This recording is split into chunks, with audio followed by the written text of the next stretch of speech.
আলোচ্য বিষয় 2024 সালের অষ্টম শ্রেণীর তৃতীয় পর্যায়ক্রমিক মূল্যায়নের বাংলার প্রথম সেটের প্রশ্ন এবং তার উত্তর। তোমাদের তৃতীয় পর্যায়ক্রমিক মূল্যায়ন বা থার্ড ইউনিট টেস্টের পূর্ণমান থাকবে 70। সময় পাবে তোমরা 2 ঘন্টা 30 মিনিট। এই পরীক্ষাটি তোমাদের নভেম্বরের শেষে অথবা ডিসেম্বরের শুরুতে অনুষ্ঠিত হবে। তো তোমাদের দেখো, তৃতীয় পর্যায়ক্রমিক মূল্যায়নের যে প্রশ্নোত্তর পর্ব সেটা শুরু করার আগে আমরা এই ভিডিওতে একবার দেখে নেব তোমাদের সিলেবাসে ঠিক কোন কোন চ্যাপ্টার রয়েছে এবং সেখান থেকে কত নম্বরের কটা প্রশ্ন আসতে পারে। এবার তোমাদের এটার আগে বলে রাখি, তোমরা যারা এই চ্যানেল নতুন তারা অবশ্যই চ্যানেলটিকে সাবস্ক্রাইব করে দিও এবং পাশে থাকা বেল আইকনটি প্রেস করে দিও। তোমাদের তৃতীয় পর্যায়ে যে প্রশ্ন আসবে তার সাহিত্য মেলা থেকে আসবে হরিচরণ বন্দ্যোপাধ্যায়, ঘুরে দাঁড়াও, শুভা, পরাজয়, মাসি পিসি, টিকিটের অ্যালবাম, লোকটা জানলই না। ছোটদের পথের পাঁচালী থেকে 49 থেকে 27 পরিচ্ছেদ। ভাষাচর্চা আসবে সমাস, বাক্যের ভাব ও রূপান্তর, সাধু ও চলিতরীতি, পত্র রচনা, প্রবন্ধ রচনা, অশুদ্ধি সংশোধন। এইগুলো থেকে তোমাদের প্রশ্ন আসবে। এবার দেখে নিই তোমাদের কোন নম্বরের প্রশ্ন, কত নম্বরের প্রশ্ন, কত নম্বর করে আসবে। বা দেখে নাও, দেখো তোমার তৃতীয় পর্যায়ক্রমিক প্রশ্নের কাঠামো ও মানের বিভাজন যেটা আছে। প্রথমে এমসিকিউ, গদ্য থেকে দেখো 3টে এমসিকিউ আসবে, 3 একে 3। ভেরি শর্ট অ্যান্সার টাইপ, অর্থাৎ 1 নম্বরের প্রশ্ন আসবে 3টে। এছাড়াও 2 নম্বরের প্রশ্ন আসবে 2টো, 5 নম্বরের প্রশ্ন আসবে 2টো। টোটাল থাকবে গদ্য থেকে তোমাদের 20 নম্বর। কবিতা থেকে দেখো তোমাদের এমসিকিউ আসবে 3টে, 1 নম্বরের কোশ্চেন আসছে 3টে, 2 নম্বরের কোশ্চেন আসছে 2টো, 5 নম্বরের কোশ্চেন আসছে 2টো। টোটাল থাকবে 20 নম্বর। ব্যাকরণ থেকে এমসিকিউ থাকবে 5টা, 1 নম্বর প্রশ্ন থাকবে 5টা, টোটাল থাকবে হচ্ছে 10 নম্বর। সহায়ক পাঠ থেকে এমসিকিউ থাকবে 2 নম্বর, এছাড়াও 3 নম্বরের প্রশ্ন থাকবে 1টা, 5 নম্বর প্রশ্ন থাকবে 1টা, টোটাল থাকবে 10 নম্বর। এছাড়াও নির্মিতি অর্থাৎ তোমাদের অনুচ্ছেদ রচনা বা চিঠি, এগুলো থেকে 6 + 4 = 10 নম্বর থাকবে। এই গেল তোমাদের টোটাল 70 নম্বরের প্রশ্নপত্র। ঠিক উত্তরটি বেছে নিয়ে লেখো। এখানে তোমাদের 11টা কোশ্চেন পাবে, প্রতিটি প্রশ্নের মান থাকবে 1 করে। কি বলেছে, ড্যাশ বিষয়ে পৃথিবীতে কোনো জাতি আরব দিগের তুল্য নহে। উত্তর হচ্ছে আতিথেয়তা, ঘ। এবার দেখো, আমার কাছে কিরূপ আচরণ প্রত্যাশা করো। বক্তা হলেন কে? উত্তর হবে সেকেন্দার। এই 4টের মধ্যে উত্তর হবে সেকেন্দার। 3 নম্বর, পশ্চিমে কোদরুর তরকারি দিয়ে ঠেকুয়া খায়। টেনে দেখে এ কথা বলেছে কে? এ কথা বলেছে হচ্ছে ক্যাবলা, অর্থাৎ খ, ক্যাবলা হচ্ছে সঠিক উত্তর। মাইকেল মধুসূদন দত্ত যেই জাহাজ থেকে তার বন্ধু গৌরদাস বসাককে চিঠি লিখেছিলেন সেটির নাম কি? উত্তর হচ্ছে সিলোন, খ।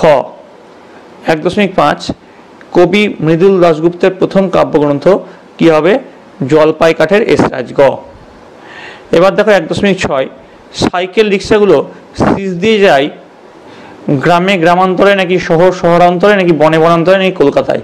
উত্তর হবে গ, বনে বনান্তরে। এবার দেখো পরের প্রশ্ন, সমাস করে যে নতুন পদটি গঠিত হয় তাকে বলে। এখানে গ যেটা হবে সমস্ত পদ, সঠিক উত্তর। আমি বই পড়ি, এই বাক্যের ক্রিয়াবিভক্তি হলো গ, হস্যই। বোঝা গেল? সর্বনামের পূর্ণাঙ্গ রূপ ব্যবহৃত হয় ক, সাধু গদ্যে। 1.10 যেটা ক্ষয়ের চরে যে খেচর, এটি হলো অলোপ উপপদ তৎপুরুষ সমাস। 1.11, সে বই পড়তে থাকবে, বাক্যটি হলো গ, ঘটমান ভবিষ্যৎ। বোঝা গেল? এবার দেখো চলে আসছি নিচের প্রশ্নগুলির 2-1টি বাক্য উত্তর দাও। অর্থাৎ 1 নম্বরের যে প্রশ্নগুলো তোমাদেরকে দেখালাম, এই যে 1 নম্বরের যে প্রশ্ন, এইগুলো কিরকম আসতে পারে দেখো। প্রথমে, গল্পে শুভার কোন কোন বন্ধুর কথা রয়েছে? উত্তর লিখবে, শুভা গল্পে শুভার যেসব বন্ধুর কথা আছে তারা হলো গোয়ালের 2টি গাভী, সর্বশী ও পাঙ্গলি, একটি বিড়ালছানা, ছাগলছানা ও প্রতাপ। 2.2, জয় গোস্বামীর লেখা 2টি বইয়ের নাম লেখো। উত্তর লিখবে, জয় গোস্বামীর লেখা 2টি কবিতার বইয়ের নাম ঘুমিয়েছো ঝাউপাতা ও পাগলি তোমার সঙ্গে। 2.3, স্ত্রী পুরুষে বিস্তর পরামর্শ হইল। এখানে স্ত্রী পুরুষ কে কে? উত্তর লিখবে, এখানে স্ত্রী পুরুষ বলতে শুভার পিতা বাণীকণ্ঠ ও মাতাকে বোঝানো হয়েছে। 2.4, মেয়েদের পক্ষ থেকে কে নাগরাজনের থেকে অ্যালবামটি চেয়ে নিয়ে যেত? উত্তর লিখবে, মেয়েদের পক্ষ থেকে ডানপিঠে পার্বতী নাগরাজনের থেকে অ্যালবামটি চেয়ে নিত। এবার দেখো 2.5, লোকটার ইহকাল পরকাল গেল, তা কিভাবে পেরিয়ে গেল? উত্তর লিখবে বাম দিকের বুক পকেটটা সামলাতে সামলাতে লোকটার ইহকাল পরকাল পেরিয়ে গেল। 2.6 ঘুরে দাঁড়াও কবিতায় কবি কোন আহ্বান জানিয়েছেন? উত্তর লিখবে কবিতায় কবি মানুষকে ঘুরে দাঁড়ানোর আহ্বান জানিয়েছেন। 2.7 বাক্যাশ্রয়ী সমাস কাকে বলে? উত্তর লিখবে বাক্য বা বাক্যাংশ যখন সমাসবদ্ধ পদ রূপে ব্যবহৃত হয় তখন তাকে বাক্যাশ্রয়ী সমাস বলে। তারপর 2.8 ভবিষ্যৎ অনুজ্ঞার উদাহরণ দাও একটি। উত্তর লিখবে আমরা আগামীকাল বেড়াতে যাব। এবার চলে আসে 2.9 মান্যচলিত বাংলার সংজ্ঞা দাও। উত্তর লিখবে কলকাতা সহ ভাগীরথীর উভয় তীরবর্তী অঞ্চলের ভদ্র ও শিক্ষিত সমাজের মধ্যে কথ্য ভাষাকেই মান্যচলিত ভাষা বলা হয়। 2.10 সাধু ও চলিতের একটি পার্থক্য লেখো। উত্তর লিখবে সাধু ভাষার বাক্যবিন্যাস রীতি অনমনীয়, কিন্তু চলিত ভাষার বাক্যবিন্যাস রীতি অনেক নমনীয়। 2.11 ব্যাসবাক্য সহ সমাসের নাম লেখো। হানাহানি। উত্তর লিখবে হানাহানি পরস্পরকে হানা। ব্যতিহারী বহুব্রীহি। 1.12 হরিহরের পিতার নাম কি? উত্তর লিখবে হরিহরের পিতার নাম রামচাঁদ তর্কবাকীশ। 1.13 অপু কাশি যাওয়ার জন্য কোন স্টেশনে ট্রেন ধরেছিল? উত্তর লিখবে অপু কাশি যাওয়ার জন্য মাঝের পাড়া স্টেশনে ট্রেন ধরেছিল।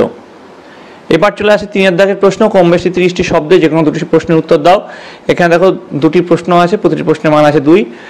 প্রথম যে প্রশ্ন, অনেকগুলো পেট বাড়িতে, পেটের আভিধানিক অর্থ কি? এখানে কি অর্থে ব্যবহৃত হয়েছে দেখো, এখানে এটা হচ্ছে 1 নম্বর, এটা হচ্ছে 1 নম্বর। জয় গোস্বামীর লেখা মাসি বেশি কবিতা থেকে নেওয়া প্রশ্নোক্ত উক্তিটিতে পেট শব্দের আভিধানিক অর্থ হলো জঠর বা উদর। আর তারপরে যে পার্ট আছে তার উত্তর, এখানে শব্দটি পরিবারের সমস্ত ক্ষুদিত ব্যক্তি বা সদস্যদের অর্থে ব্যবহার করা হয়েছে।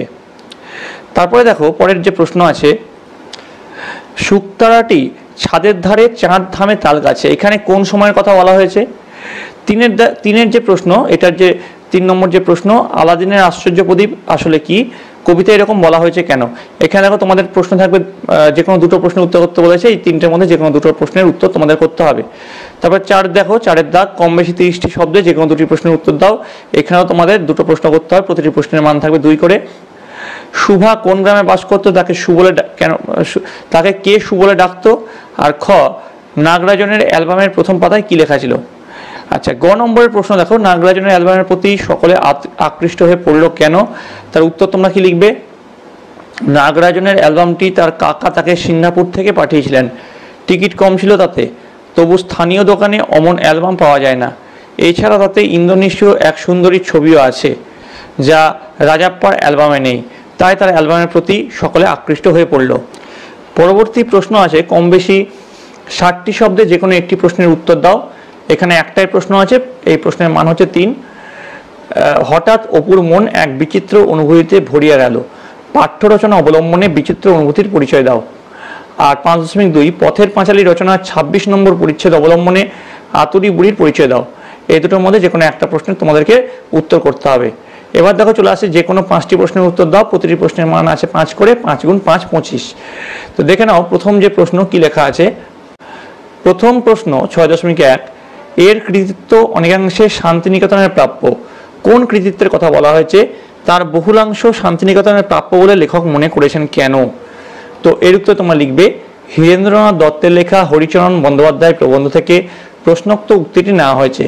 লেখক মনে করেছেন যে কোনো বৃহৎ কাজের জন্য দরকার ঐক্যান্তিক নিষ্ঠা, একাগ্রতা ও পরিশ্রম করা সদিচ্ছা। বিশেষ করে নিষ্ঠা ও অভিনিবেশ মহৎ কাজের পিছনে গুরুত্বপূর্ণ ভূমিকা নেয়। রবীন্দ্রনাথের সাদর আহ্বানে যে সমস্ত মানুষ শান্তিনিকেতনে আসেন তারা সবাই নিজ নিজ ক্ষেত্রে সুমহান কীর্তি রেখে গিয়েছেন। শান্তিনিকেতনে এসে সাধারণ মানুষের অসাধারণ হয়ে ওঠার প্রসঙ্গে প্রাবন্ধিক কথাটা বলেছেন। এবার যে নেক্সট পার্ট, তার উত্তরটা তোমরা কি লিখবে? তার উত্তর লিখবে লেখক মনে করেন শান্তিনিকেতনের জল, মাটি, আবহাওয়ার এমনই গুণ আছে যে এখানে আসার পর সবাই পরিপুষ্টি লাভ করেন। শান্তিনিকেতন তৈরি করেছেন বহু গুণী মানুষ, শুধু হরিচরণ বন্দ্যোপাধ্যায় নয়, বিধুশেখর শাস্ত্রী, ক্ষিতিমোহন সেন প্রমুখ এই গোত্রের মধ্যে পড়েন। আসলে শান্তিনিকেতন স্নেহ, ভালোবাসা ও ঔদার্যে সবাইকে আপন করে নিয়ে তাদের কাছে যা দাবি করে তা সসম্মানে আদায় করে নিতে পারে। লেখক তার সম্মুখ উপলব্ধি করতে পারেন। বলেই শান্তিনিকেতন সম্পর্কে এই কথা বলেছেন। এবার দেখো 6.2, সময়ে সবই হবে, কাল একটা নতুন দিন। কবিতার মধ্যে উদ্ধৃতি চিহ্নের ভেতরে থাকা কথাটি কাদের কথা বলা, কার কথা বলে তোমার মনে হয়? তারা এই ধরনের কথা বলেন কেন? উত্তর লিখবে মার্কিন কবি ল্যাংস্টন হিউজের স্বাধীনতা কবিতা থেকে নেওয়া উদ্ধৃতি চিহ্নের ভেতরে থাকা কথাটি শাসকের বলে আমার মনে হয়। শাসক ও তার দলের সুবিধাভোগী আপাত বুদ্ধিজীবী দার্শনিক সমাজতত্ত্ববিদ কবিশিল্পীরা মানুষের সমবেত প্রতিবাদকে বন্ধ করতে নানা কৌশল অবলম্বন করেন। তারা স্বাধীনতাকামী মানুষকে বোঝাবার চেষ্টা করে সময়ে সবই হবে, একটা নতুন দিন আসছে। দীর্ঘসূত্রতার সুযোগ নিয়ে তারা নিপীড়িত অত্যাচারিতদের প্রবোধ দেয়। আসলে তারা সময় নিয়ে প্রতিবাদীদের লক্ষ্যকে নিস্তেজ করে দিতে সচেষ্ট হয়। প্রতিবাদ মুখর আন্দোলনকারীদের যাতে সোচ্চার কণ্ঠে নিজেদের স্বাধীনতা ও সুবিধার কথা বলে শাসক ও তার অনুবর্তীদের বিব্রত বা অতিষ্ঠ না করে, তাদের সুখ সমৃদ্ধি শান্তির ব্যাঘাত না ঘটায়, সেই কারণেই তারা এ ধরনের কথা বলেন। এইভাবেই তারা ক্ষমতা দখলে রাখতে চায়।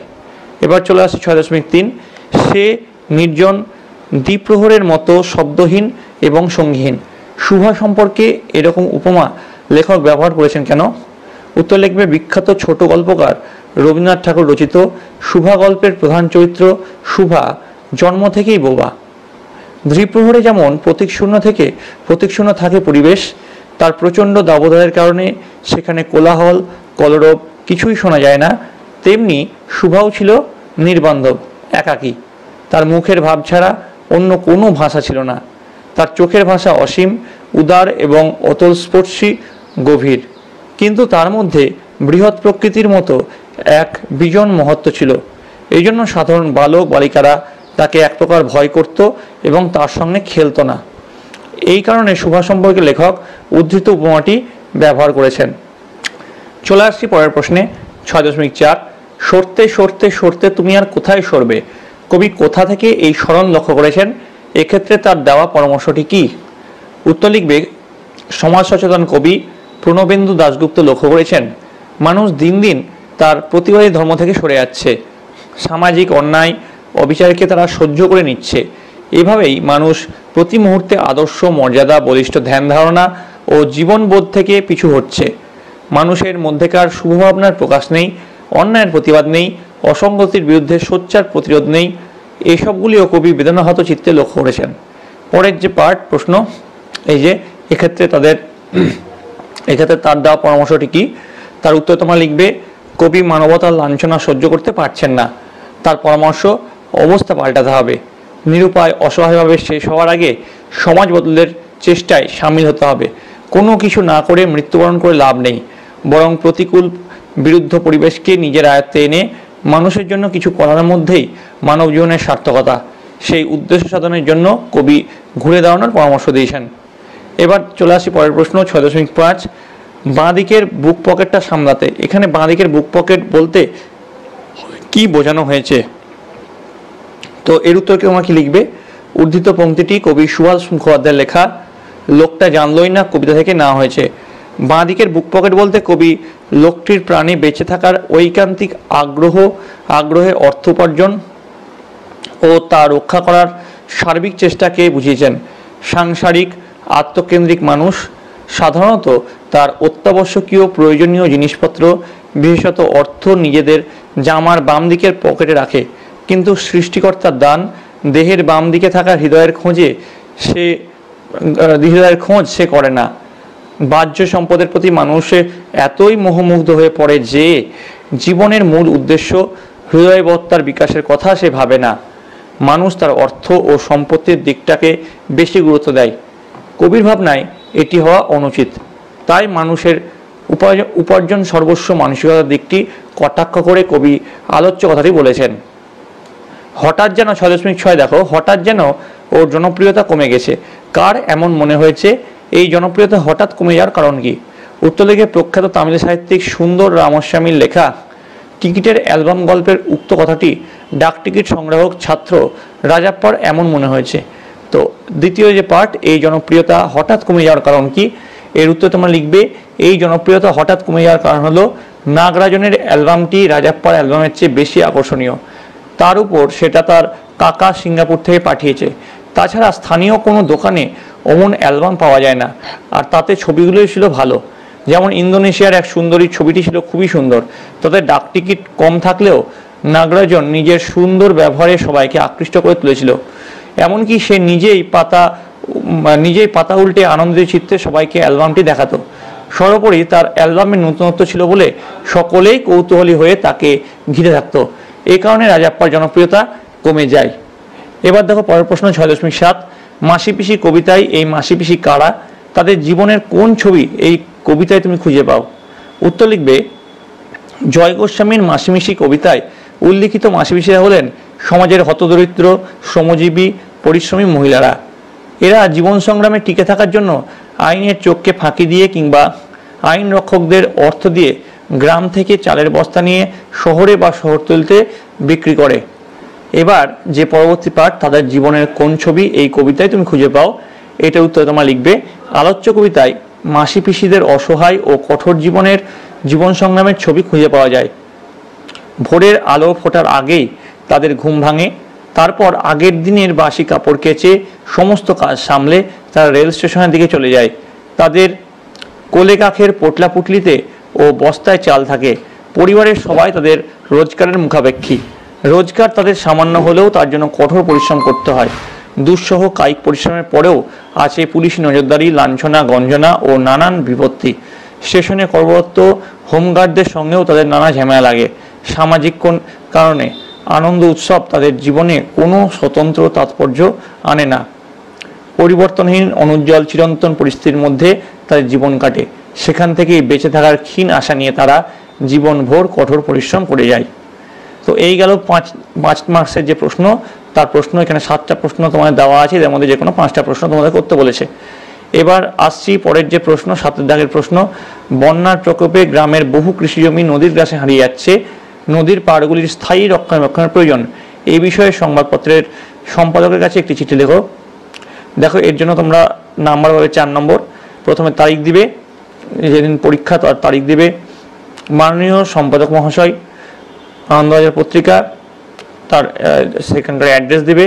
বিষয় বন্যা প্রকোপে কৃষিজমি নদীগ্রাসে হারিয়ে যাওয়া সংক্রান্ত সমস্যা। তো উত্তর লিখবে সবিনয় নিবেদন, আমি পূর্ব মেদিনীপুর জেলার হুগলি নদীর তীরবর্তী গোকুলনগর গ্রামের বাসিন্দা। প্রতি বছর বর্ষাকালে এই নদী ভয়ঙ্কর রূপ ধারণ করে। প্রতিবারই নদীর পাড় ভেঙে যায় ও প্রবল জলোচ্ছ্বাসে বন্যা দেখা যায়। নদীর নোনা জল, নুড়ি পাথর জমে কৃষিজমিগুলো চাষের ক্রমশ অযোগ্য হয়ে পড়ছে এবং প্রতিবারই নদীর পাড় ভাঙার ফলে বহু কৃষিজমি নদীগর্ভে হারিয়ে যাচ্ছে। আমাদের সমস্যাগুলি বিবেচনা করে পাকা কংক্রিটের বাঁধ নির্মাণ ও তার রক্ষণাবেক্ষণের বিষয়টি সেচমন্ত্রীর দৃষ্টি আকর্ষণ করলে চিরকালে থাকবো। ইতি তোমার নাম, এখানে তোমার নাম তোমরা লিখে দেবে। বোঝা গেছে? এবার দেখো পরের যে প্রশ্ন, 8 দাগের প্রশ্ন, যে কোনো একটি বিষয়ে নাতিদীর্ঘ প্রবন্ধ রচনা করো। নাতিদীর্ঘ মানে খুব একটা বড় লিখতে হবে না। এবার দেখো এখানে দেখো একটি লিখতে হবে, এখানে মান থাকবে 6। প্রথম যে প্রশ্ন 8.1, ছাত্র সমাজ, আদর্শ ও কর্তব্য। 8.2, বিজ্ঞান মনস্কতা ও কুসংস্কার। 8.3, খেলাধুলার প্রয়োজনীয়তা। 8.4, ছাত্র জীবনের প্রতিযোগিতা। তো এই 4টের মধ্যে যে কোনো একটার প্রবন্ধ তোমায় লিখতে হবে। এছাড়াও তোমাদের বাংলা শিক্ষা পোর্টালে যে মডেল প্রশ্ন দেওয়া আছে, যে প্রশ্ন খুব ইম্পর্টেন্ট, সেখান থেকে আরও কিছু প্রবন্ধ দেওয়া হলো। দেখো এছাড়াও তোমরা প্রাক্তন রাষ্ট্রপতি এপিজে আব্দুল কালামের সম্বন্ধে প্রবন্ধ রচনা করো।